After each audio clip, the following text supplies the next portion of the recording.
afirmamos que cremos, e tu disseste, todas as coisas são possíveis àquele que crê. Então, se é todas as coisas, então não há nada que não temos parte, não há nada que não possamos fazer. Temos o Senhor na frente, sendo nosso instrutor e guia. Não há nada que não possamos conseguir, não há barreira que não possamos ultrapassar, nem luta que não possamos ter vitória. Basta crer que tu és o que estás na frente. Amém. Se tu disseste crer somente e seja conforme a tua fé, ajuda-nos a ter a fé de nosso Senhor Jesus Cristo. Ajuda-nos a confiar inteiramente em ti. Isto só será possível se o Senhor tirar de nós, livrar-nos dos nossos próprios pensamentos. Necessitamos disso, Pai, de nos livrar do nosso próprio querer, dos nossos próprios desejos. Amém. E desejar aquilo que o Senhor sabe que é melhor para nós. Então que seja o teu desejo. Assim como os filhos menores, pequenos, eles não têm ainda responsabilidade para com sua própria segurança, para com sua própria vida, e depende dos pais para orientar em tudo. E tu disseste que temos que ser como crianças também, e crianças dependem do pai, dependem dos mais velhos. Amém. Então reconhecemos que dependemos de ti para tudo em nossa vida. Então que o Senhor dite as regras, dite as normas, mostre a nós o que podemos fazer, o que não podemos fazer. Amém. Que possamos sair da frente, deixar o Senhor trabalhar através de nós. Que não seja eu, que não seja nós, que seja o Senhor em nós, através de nós. Amém. Abençoa teus filhos que vieram aqui nesta hora. Amém. Aqueles que não puderam estar aqui por um motivo justo diante de ti. Pedimos que aqueles, ó Deus, que se reúnem num momento como este para ouvir a tua palavra ao redor da terra, que o Espírito Santo fale aos corações, para que a semente eleita possa reconhecer a sua filiação ao Senhor. No nome amoroso de Jesus Cristo, nós oramos e te pedimos. Amém. Amém. Graças. Quem está de pé, puder sentar um pouquinho enquanto a gente conversa um pouco, enquanto chega mais gente.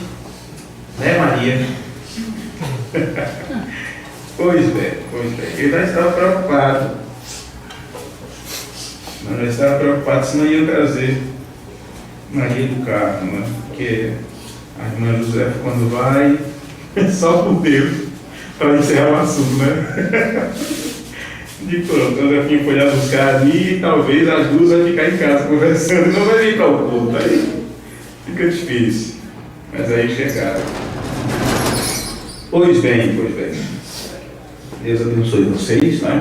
Amém. Vamos ver a escritura, vamos ver o que sai em 20 minutos. Vamos colocar de pé? Aleluia, Jesus. Louvado seja o Senhor. Eu quero ler com vocês esta escritura de Gálatas, capítulo 4, versículo 19, mais uma vez. Nós já falamos sobre isso em um culto passado, e eu quero prosseguir no mesmo tema, porém, lendo o mesmo versículo. Gálatas, capítulo 4, e o versículo 19. Veja como diz a palavra de Deus. Meus filhinhos, por quem sinto as dores de parto, até que Cristo seja formado em vós. Está bem assim na tua Bíblia, irmão Rubens? Sim. Meus filhinhos, por quem sinto as dores de parto, até que Cristo seja formado em vós. Senhor, nosso Deus, nos ajuda a compreender a tua palavra. Nos ajuda a manifestar a vida de Cristo enquanto estivermos nesta terra. Perdoa os nossos pecados, Senhor. Tira de nós o orgulho, a jactância, o medo, a raiva, o temor, a timidez, que seria covardia. Tudo, Pai, que não provém do teu Espírito, que o Senhor tire de nós. Limpa-nos com a tua palavra, Senhor. Sabemos que enquanto estivermos aqui na terra, não seremos como santinhos de parede com areola sobre a cabeça. Continuaremos sendo homens e mulheres, dependentes de lei, matéria e tempo, sujeitos a falhas e defeitos. Mas, Pai, bem sabemos que um filho teu, ele se desvia do mal. Ele procura até fugir da aparência do mal. E se em algum momento cometemos alguma fraqueza, temos confiança que o sangue de Jesus Cristo cobre todo o pecado. A menos que estamos com a ideia de nos aproveitar do teu perdão e fazer da graça uma desgraça e abusar da misericórdia do Senhor. Longe de nós isso, Pai. Que o Senhor afaste de nós qualquer sentimento desse tipo. Mas bem sabemos que aquele mesmo que disse não peque, ele também disse, mas se alguém cometer algum mal, se alguém pecar, temos um advogado junto ao Pai, Jesus Cristo, o justo. Então nós não estamos confiando em nós mesmos, estamos confiando no que o Senhor Jesus é, o único digno e que nos representa diante de Deus. No nome deste Filho amado, Senhor Jesus Cristo, nós recorremos a Ti nesta hora e rogamos que a bênção da Tua palavra venha de encontro às nossas necessidades e tire de nós toda angústia, tire de nós toda dúvida e tire de nós toda enfermidade, tanto no físico quanto na nossa alma. E que o Teu nome seja magnificado para sempre. Amém. E amém. Sentem-se, irmãos, poder sentar. Se eu tivesse tempo, eu gostaria de falar sobre relacionamento pessoal com Cristo. Porém, é claro, as horas avançam, né? Porque sempre que temos um culto em duas partes, então nós temos que resumir as coisas. Mas o certo é que neste versículo que nós acabamos de ler, Paulo chama os irmãos da igreja da Galácia de filhinhos. Filhinhos. Quando em outras cartas ele endereça aos santos, ele fala sobre a senhora eleita, algumas cartas é a senhora eleita. E você percebe que a ideia era para adultos, pessoas amadurecidas, pessoas já tinham crescido um pouco mais. Mas para os irmãos da igreja da Galácia, ele tratou eles como filhinhos. Era como se aquelas pessoas precisassem de um tratamento especial, por serem ainda iniciantes ou não terem aprendido o suficiente, ou quem sabe, como aquelas pessoas que aprendem, mas nunca chegam ao conhecimento da verdade. É como se entrasse por um ouvido e saísse pelo outro. Bom, para se ter um relacionamento pessoal com Cristo, tem que se entender o que é ser conforme a imagem do Filho de Deus. Ser como Jesus é. E se você pensa que é impossível uma pessoa ser como Jesus, então imagine Jesus dizendo, sede perfeito como é perfeito vosso Pai que está no céu. Bom, vamos começar aqui com o sermão Cura Divina. Eu preguei na rádio com esse sermão aqui, e esse parágrafo nós ficamos ali quase 45 minutos, mas eu quero ler para vocês agora, que vocês não ouviram, uma boa parte de vocês não ouviram, do sermão Cura Divina, do dia 19/12 de 1954, acho que nem Vicente tinha nascido ainda, só irmão Hugo, irmão? Só irmão Hugo, acho que não resumindo, acho que ainda não. Ainda não. 54? Não, já tinha. Já tinha? Já tinha. Ela foi 48. Casado de ancião, né? 48 ou 44. 1948, a irmã nasceu quando Israel estava sendo constituída uma nação. Na virada, ela nasceu na virada de uma dispensação. 8 de novembro. Porque a geração que viu a figueira brotar, meu amigo, foi onde aconteceu se cumpriu todas aquelas profecias que Jesus falou. Não passará essa geração sem que todas estas coisas aconteçam. E ele está falando sobre a manifestação do Filho do Homem, nação contra nação, reino contra reino, fome, peste, guerra. Teve ali a Primeira Guerra Mundial, Segunda Guerra Mundial, e assim foi. E, bom, vocês sabem a história. Então entrou 1948, em seguida, Deus já mostrou que ele estava presente, se deixando fotografar. Amém. Aquela foto que temos com aquele pilar de fogo na cabeça do mensageiro de Deus, aquilo nunca foi registrado na história humana. Era o mesmo sinal que seguia Moisés, com quem Moisés encontrou na sarça ardente, o mesmo que derrubou Paulo no caminho de Damasco, o mesmo que brilhou no nascimento de Jesus, que chamaram de uma estrela, o mesmo. a glória da Shekinah, que mostra a presença de Deus. Em 1950, isto foi fotografado, está esta foto no Museu de Arte Religiosa em Washington, e o nome que está nessa foto é O Único Ser Sobrenatural Devidamente Fotografado.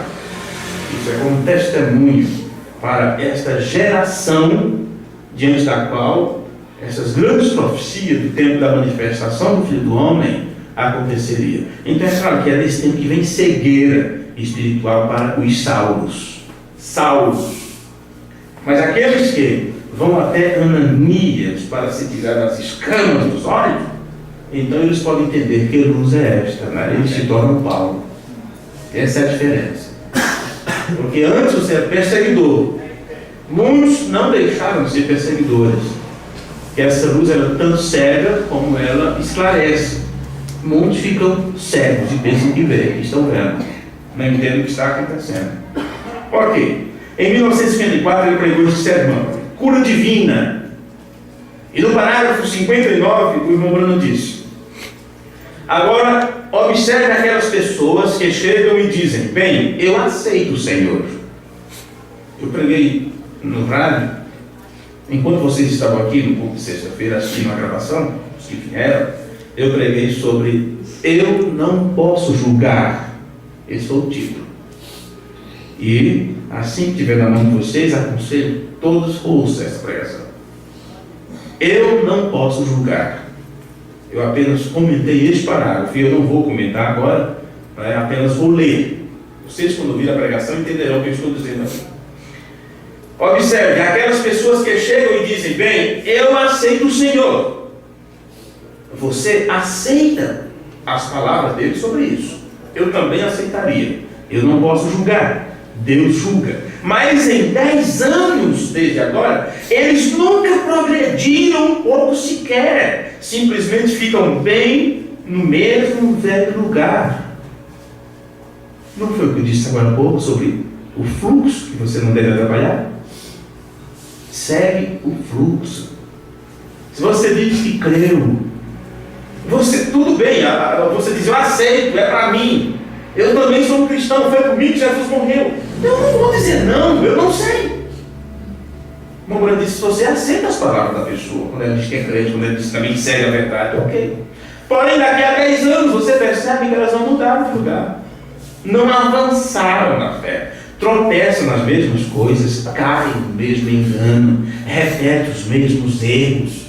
Não mudou o seu pensamento sobre as coisas, não mudou o seu linguajar, nem a vida cristã, nem a vida de santificação fluiu.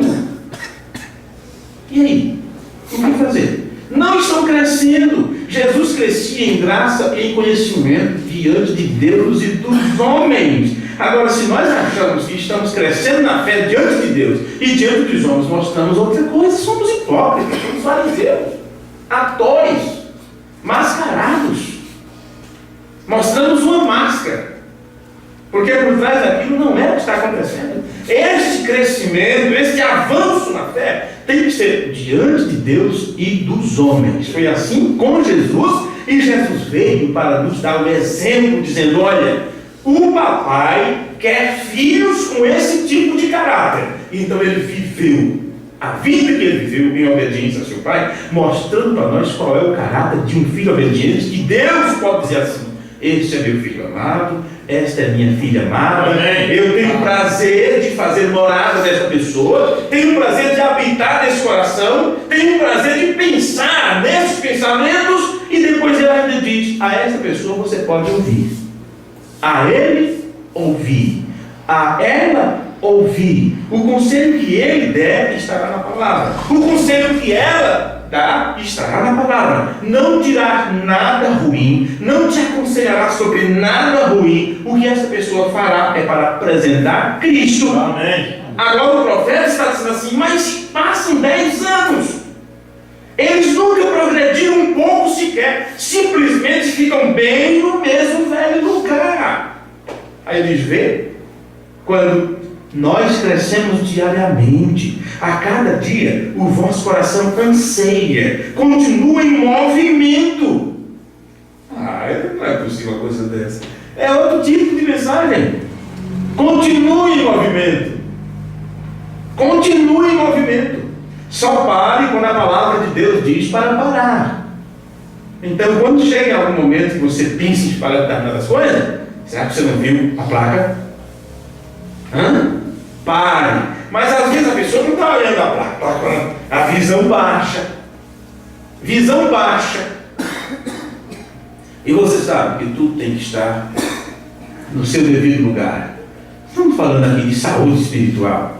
Para um bom relacionamento com Cristo, é fruto de uma saúde espiritual. No lado natural é assim também. Uma mulher com ventre baixo, ela tem que passar por uma cirurgia, e muitas sofrem, porque isso não é diagnosticado, porque não tem um plano de saúde, não pode pagar um plano de saúde, porque depende do sistema único de saúde, que é uma loucura, uma agressão à sociedade. A mesma coisa que falar sobre bexiga baixa. Só quem tem sabe o tormento, sabe o sofrimento. É a mesma coisa, só porque nós, viu, como você deu, você, nós já estamos chegando a uma certa idade, temos que cuidar, dar um jeito de cuidar da nossa saúde. Porque vai chegar um momento que você não vai ter controle sobre o seu corpo. Você não vai ter controle sobre o seu corpo. A saúde já não está a mesma coisa. E você que tinha horário certo de fazer suas necessidades fisiológicas, controlava, segurava até chegar a determinado lugar, não vai ter mais controle sobre isso. Qualquer um de nós chegaremos nesta fase. Verdade. Por que eu estou falando sobre isso mesmo? Eu falei sobre uma visão baixa, não foi? E aí lembrei dessas coisas. Mas se você tem uma visão baixa na estrada, na sua caminhada, e você não consegue olhar um pouco acima, ora, a placa está lá, assim. Você está olhando só se tem buraco. E atenção. Por isso, meu amigo, que não é qualquer um que pode ser motorista. Por isso, quando você mandou uma carta comprada, vai só matar na estrada. Porque o motorista, quando ele é treinado, ele olha para. Ele tem 4 olhos, 6. É muita coisa. Ele tem que olhar toda a frente, ele tem que olhar 2 espelhos do lado, tem que olhar um espelho lá, todos os lados, a frente, trás e aos lados. Ele tem que estar tomando conta de tudo. E olhe lá, que às vezes a gente tem que utilizar setas e o braço, porque sempre tem um desavisado que não está vendo a seta.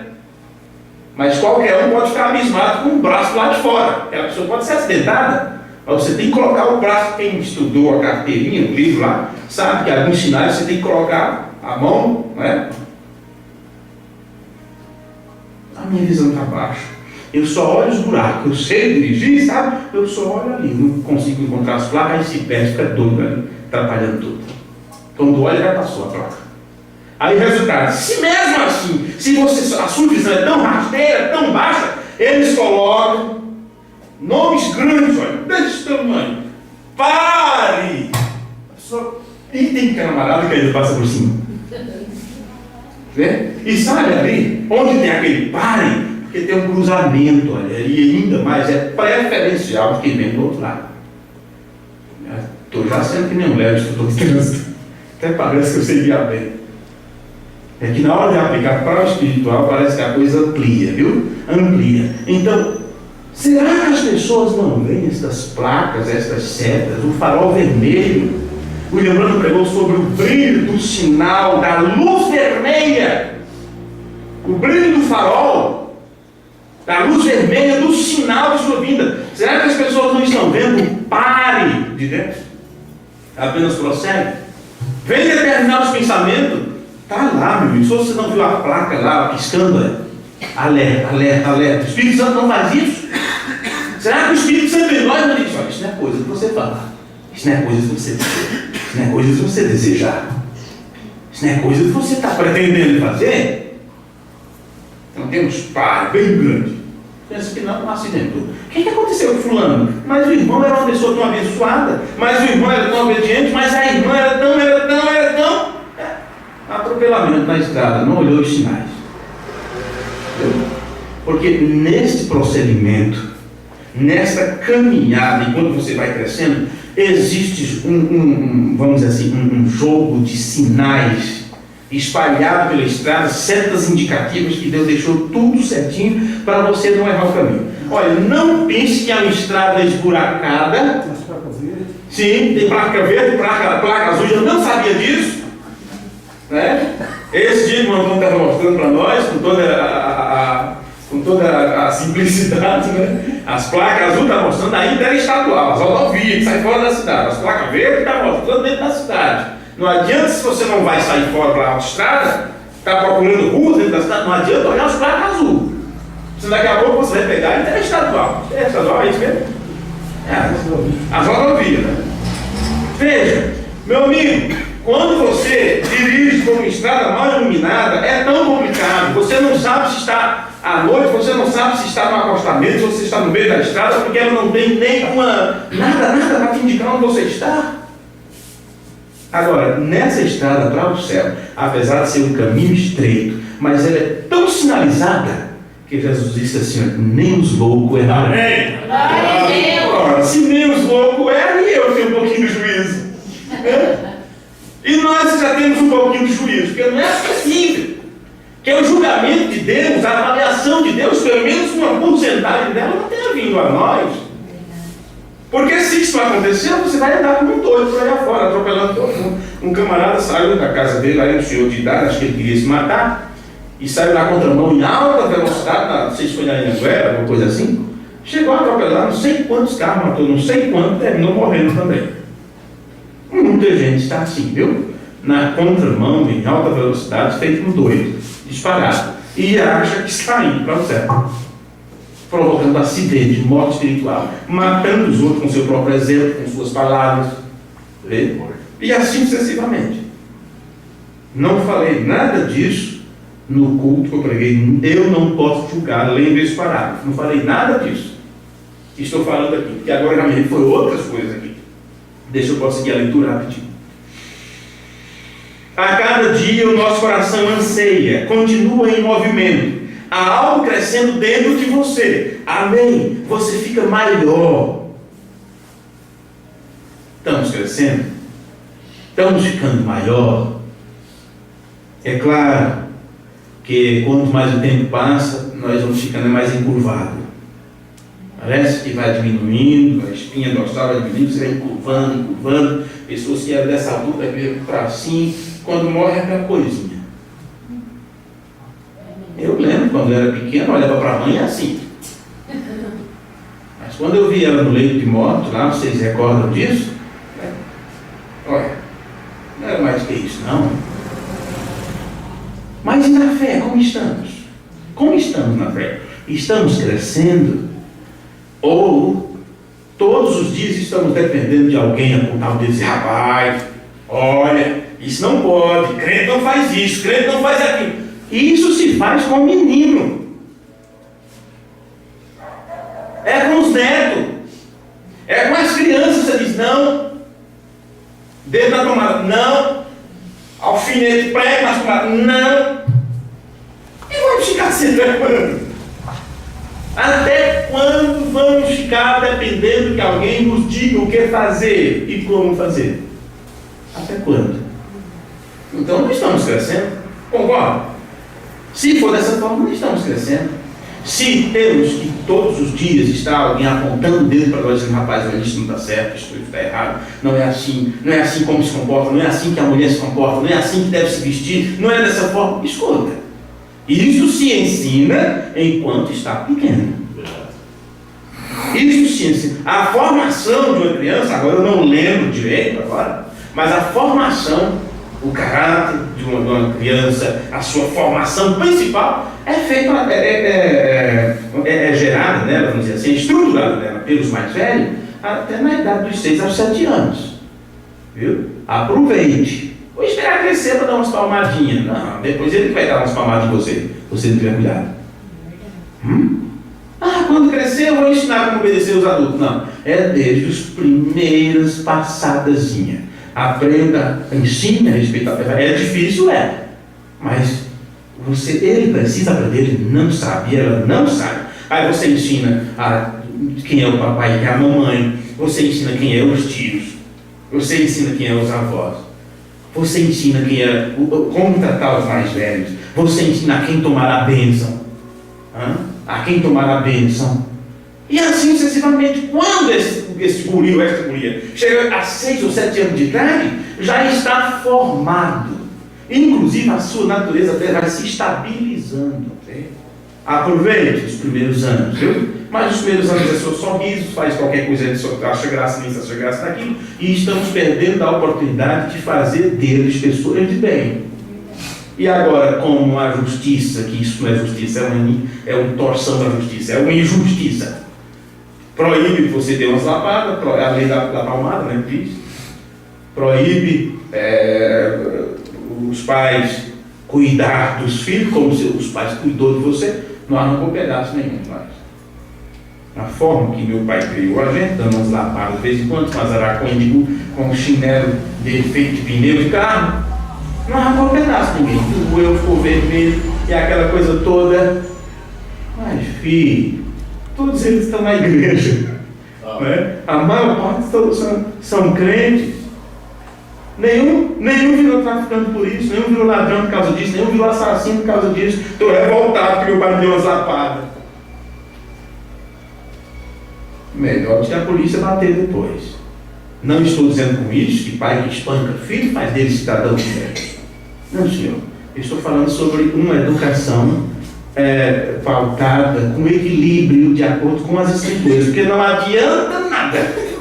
Não adianta nada você dizer para as pessoas isto é errado, sem implantar nelas um temor sobre Deus. Não adianta. Se o filho diz, pai, isso eu posso fazer? Não, você não pode. Por que não posso? Qual é a lei que me proíbe? Eu sou livre. Quando você impõe nesta pessoa, coloca nesta pessoa o respeito a Deus, temor a Deus, olha, não, você não pode fazer tal coisa. Eu não vou citar aqui o que pode e não pode, sabe? Você não pode citar tal coisa. Por quê? Não posso.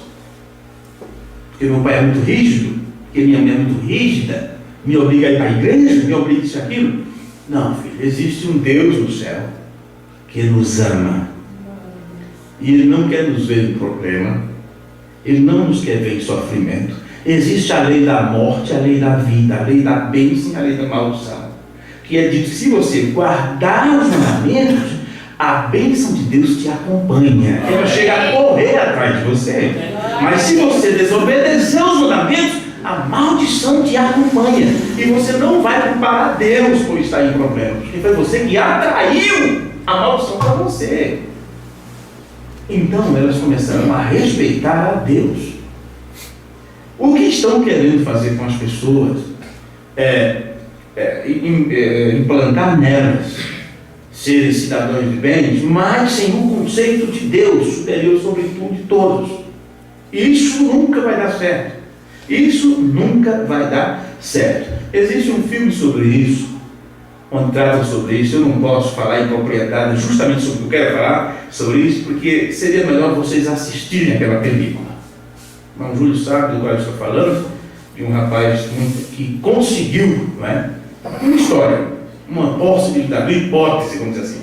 Conseguiu uma máquina que o transportava para o futuro, há tantos anos na frente. E ele ficou abismado quando viajou uns tantos anos na frente e viu que se tornava a outra geração. E ele pôde entender que aquela geração se tornou daquela forma porque no seu tempo os pregadores nos púlpitos começaram a afrouxar as coisas e os lares começaram a afrouxar na educação dos filhos, e o que gerou na próxima geração foi uma aberração. Então ele disse, se durante tanto tempo o povo se deteriorou dessa forma, e daqui a 100 anos na frente, e daqui a tantos anos, então ele fez uma experiência e avançou tantos anos na frente, e o que ele viu, que ficou doido com o que viu, é o que você vê hoje no mundo, mas você já se acostumou com isso, porque viu acontecendo gradativamente e já acostumou. Mas lembre-se de seu bisavô, a forma que eles eram, os antepassados. se fosse dado a eles a oportunidade de se levantar dessa geração e assistir um jornal, nem dois não precisavam do que acontece. Ele diz: não, deixa eu voltar para a minha sepultura. Aí ele fez um teste, avançou tanto tempo na frente, mandou um livro para o futuro, porque o que ia depois a máquina trazia de volta um certo tempo. Ele calculou tantos tempos para frente, e quando aquele objeto chegou lá, não encontrou o futuro, não regressou. Ele pôde entender que na história da humanidade haveria um colapso total. E você sabe que esse colapso vai acontecer, e estamos aqui nos preparando para sair daqui antes desse colapso. A Brana chamou da grande hecatombe, o grande estrondo. E é assim que ele diz: Deus está advertindo de um tremor de terra, que ele logo fará em grande escala. Ele vai explodir e agitar a este mundo amaldiçoado pelo pecado. Há somente um lugar que pode resistir a esse choque: é se você está obrigado no apreço do Senhor Jesus. Amém. Só isso poderá nos ajudar. Amém. Deixe-me só concluir esse parágrafo para liberar vocês. Bom, você fica maior, espalha-se, pode demorar mais. Paulo disse às igrejas dos Coríntios: ele disse: vocês estão amadurecendo cada vez mais, mas quando vocês deveriam ser mestres, vocês ainda são bebês que necessitam de ensino. É isso mesmo? Quando vocês já deveriam ser mestres. Algo aí está crescendo, empurrando para fora, tornando-se maior. O Espírito Santo crescendo. O novo nascimento. Se um nascimento nasce de dentro para fora, a criança, ela cresce se ela vive. Se isso não acontecer, ela permanece. É isso mesmo? Bem, quando o nascimento é no interior, não deveria também crescer? O Cristo em seu coração deveria estar crescendo diariamente, ficando cada vez maior, mais potente, entendendo as coisas melhor, perdoando. Então eu só posso entender pelo linguajar de um profeta de Deus que você só vai conseguir perdoar, ter em si perdão. Ora, você só perdoa se tem perdão em você, viu? Você só ama se houver amor em você, não tem outra forma. Mas eu entendo, pelo que eu acabo de ler, que você só pode perdoar se você entende as coisas melhor. Amém. Veja, é uma sequência. Nós não podemos pensar que ele apenas falou palavras ao acaso, porque se Deus preparou um vaso para falar através daquele vaso, então com certeza, quando Deus toma aquele vaso, não é para falar coisa à toa, é para falar das coisas das quais nós temos necessidade. Então por isso que eu presto muita atenção nas palavras do profeta quando ele está ensinando a nós sobre a vivência cristã. Veja isso, veja. Quando o nascimento é no interior, não deveria crescer?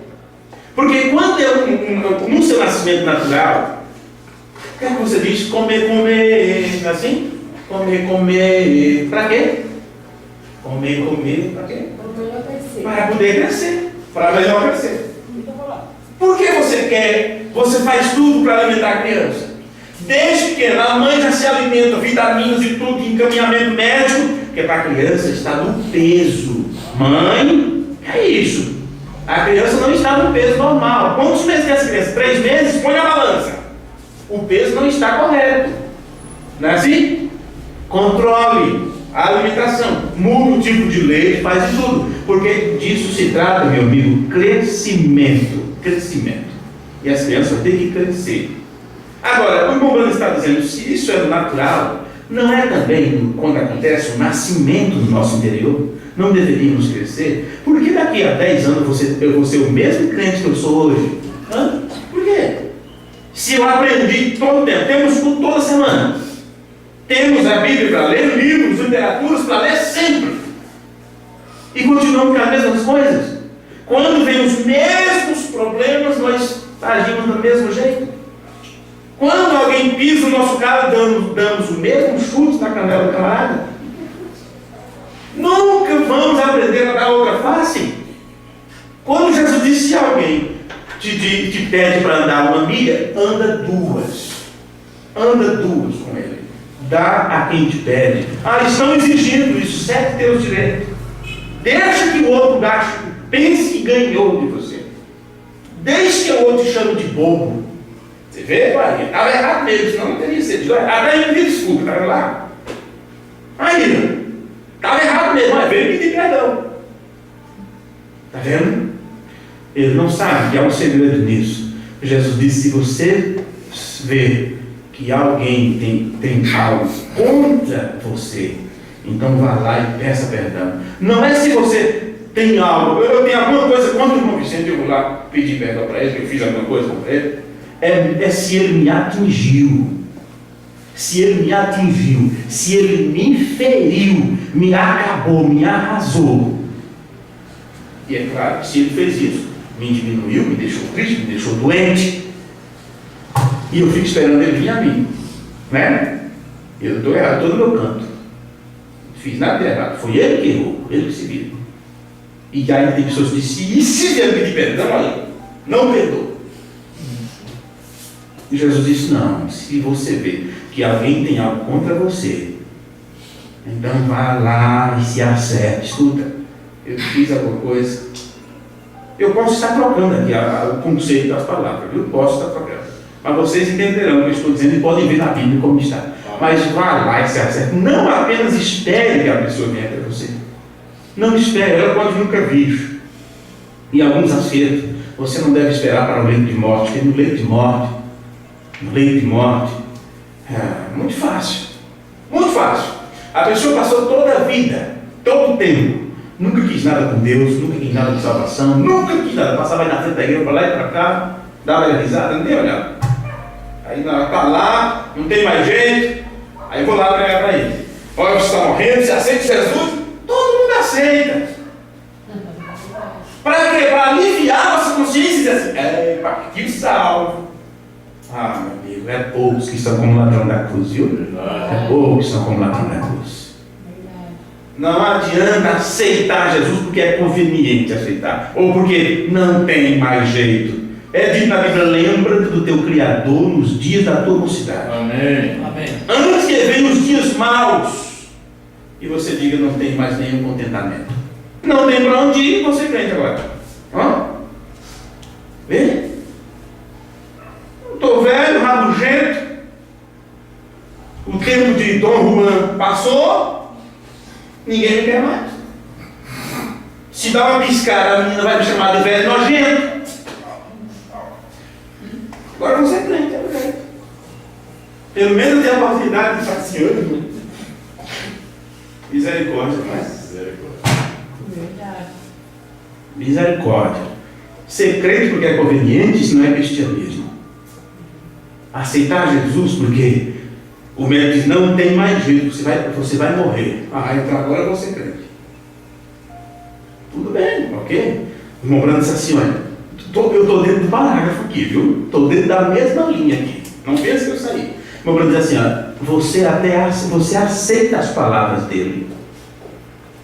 Você aceita as palavras dele porque você não está aí para julgar. Mas e por que eu estou falando isso? Para que você não espere o leito de morte para poder se acertar, para poder pedir perdão. É conveniente pedir perdão. Sabe que está se acabando mesmo. É como disse o outro palestrante, que um dia eu quero passar essa palestra aqui para vocês. Palestra muito boa. Luciano passou para mim isso tem mais ou menos 3 anos. 3 anos. E eu ainda quero passar, agora temos um aparelho aqui para vocês, onde ele diz assim: é só as pessoas dizendo que eu não acredito em Deus, que Deus não existe, e eu sou ateu, ou sou isso ou aquilo. Bota toda essa turma em um avião e desliga o motor. Deixa despencar lá de cima. Em fração de segundo todo mundo se converte. Meu Deus para lá, meu Deus para cá, misericórdia, me salva, meu Deus. Rapidinho. Isso não é ser crente não, viu? Não espere ficar numa situação deplorável para poder dizer assim: agora sim, Só tem aqui para recorrer, porque não tem mais prazer comum, por quê? O cigarro não tem, se fumar, o pulmão feito de vez.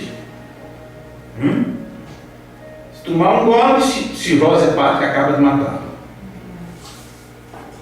E eu ter acostumado a ir na prostituição, fazer o que lá? Pra quê? Não sabe nem o que está vendo, nem o que está olhando. Aí é fácil servir a Deus desse jeito. Não, Senhor. Servir a Deus é quando você tem força e vigor para louvá-lo, para bendizê-lo. Glória a Deus. Pode caminhar, pode agradecer a Deus. Procurar, inclusive, mortificar seu corpo todos os dias. Se colocar diante de Deus, pedir perdão. Não porque é conveniente pedir. Não, estou arrependido quando é pego em flagra.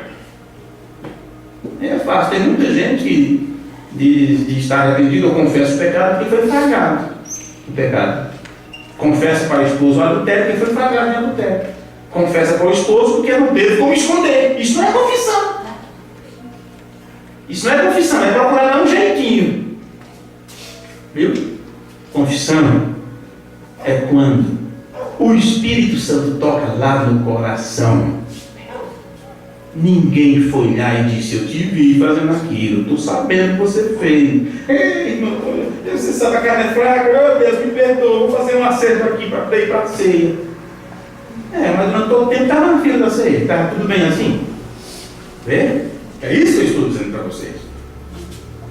A vida cristã tem que avançar, porque se uma criança ela tem que se alimentar e crescer, e no espiritual, o Romanos está dizendo aqui hoje, bem, quando o nascimento é no interior, não deveria crescer, o Cristo em seu coração deveria estar crescendo diariamente. Esse crescer se trata de uma mudança de fase, mudança de entendimento. Cada vez mais crente, cada vez mais fiel. Não é assim, eu orava muito lá no passado, no início eu cantava, que era uma beleza, e eu me alegrava ir para os cultos e tal, e eu saí de tal cidade, ia para outra, para a escola dominical, e eu me envolvi no trabalho da igreja.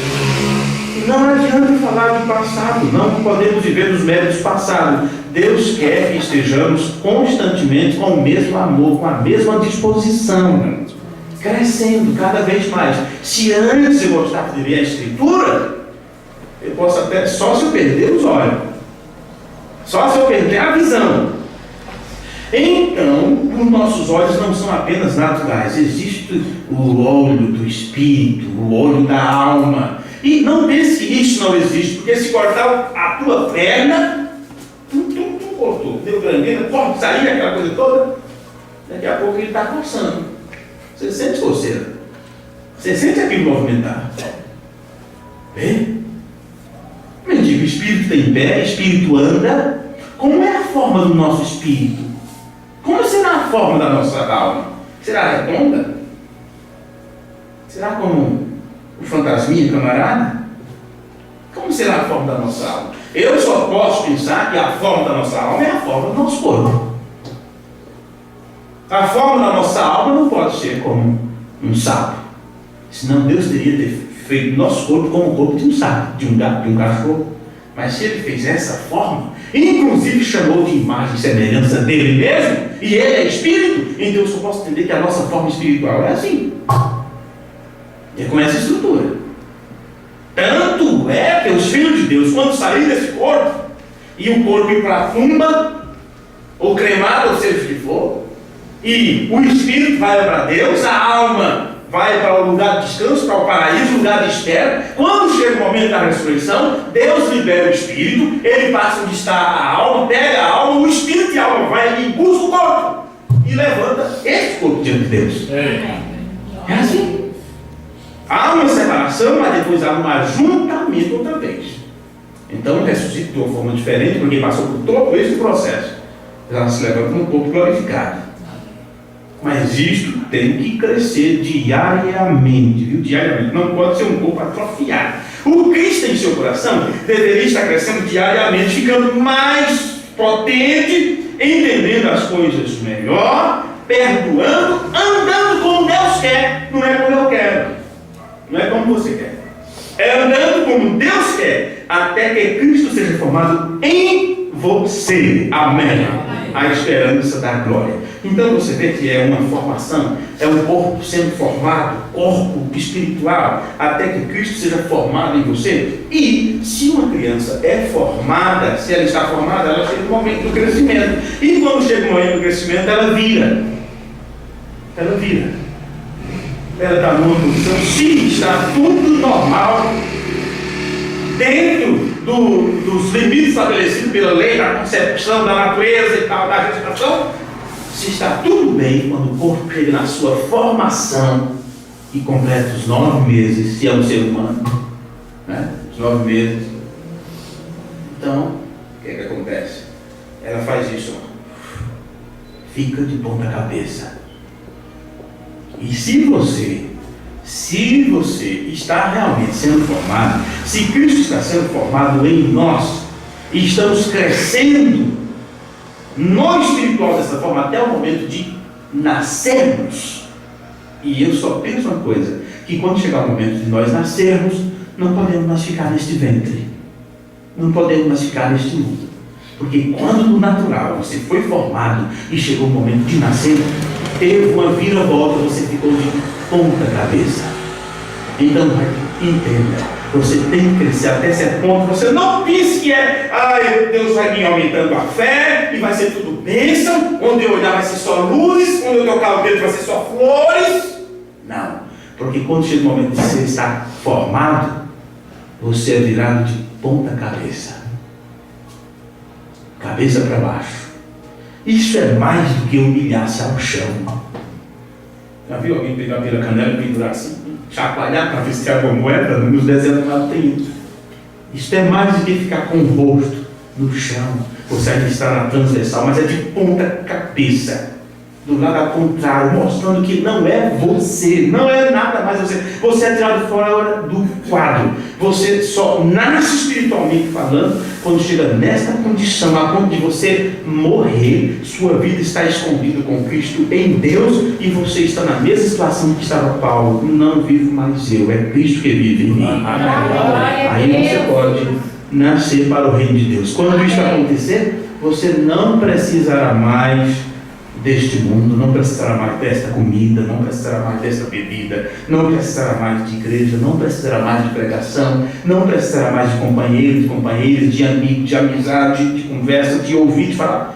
Não, você entrará para outro mundo, você entrará para outra dimensão, assim como antes de você nascer natural, você estava em outro mundo, do qual você nem lembra, nem recorda.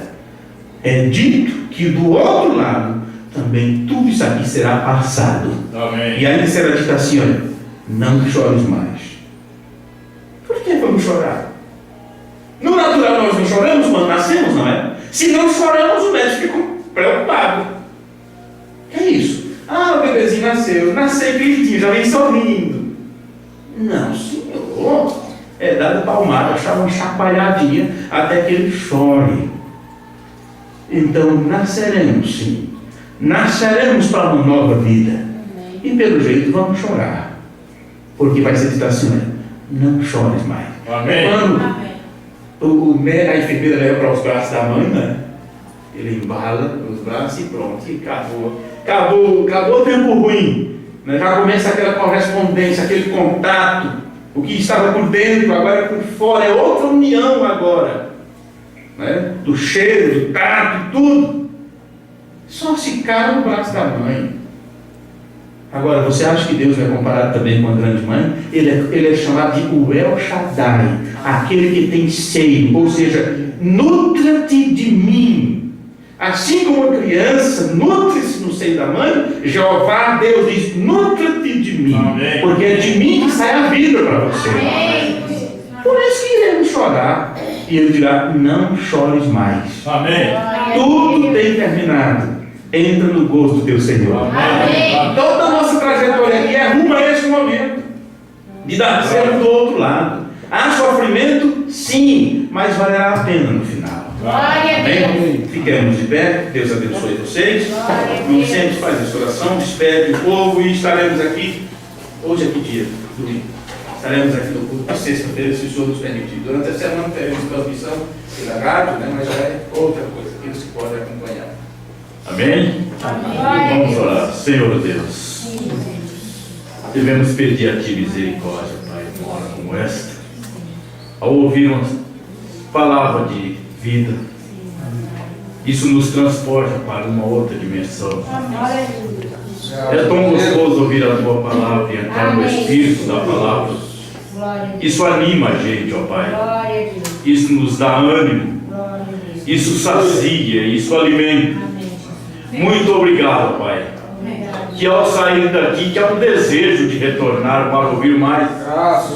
Que o Senhor possa nos equipar a cada momento que vivemos. Ajuda essas irmãs e esses irmãos, inclusive esses que têm se batizado, têm invocado o nome que está acima de todos os nomes, o nome de Jesus Cristo. Ajuda essas irmãs, Pai, esses passos que elas estão dando nesta caminhada.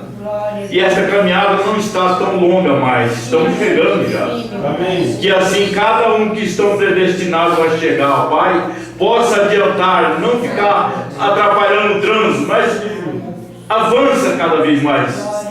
E que assim nós possamos chegar naquela posição, na estatura perfeita de Cristo. A palavra nos leva a isso, ó Pai.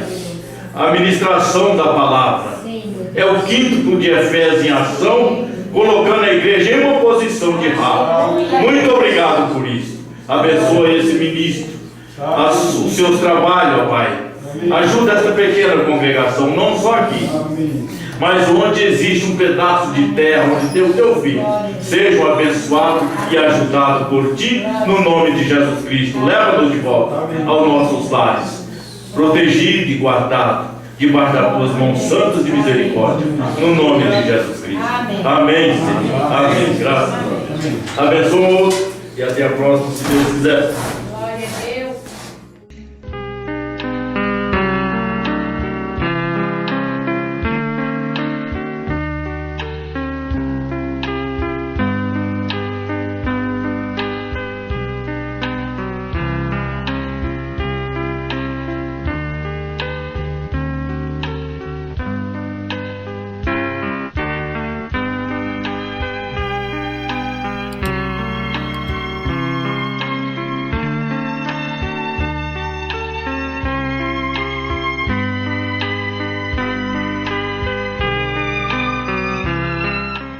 Amigos ouvintes, se você deseja entrar em contato conosco, por e-mail você pode escrever para doutrinadamensagem@gmail.com.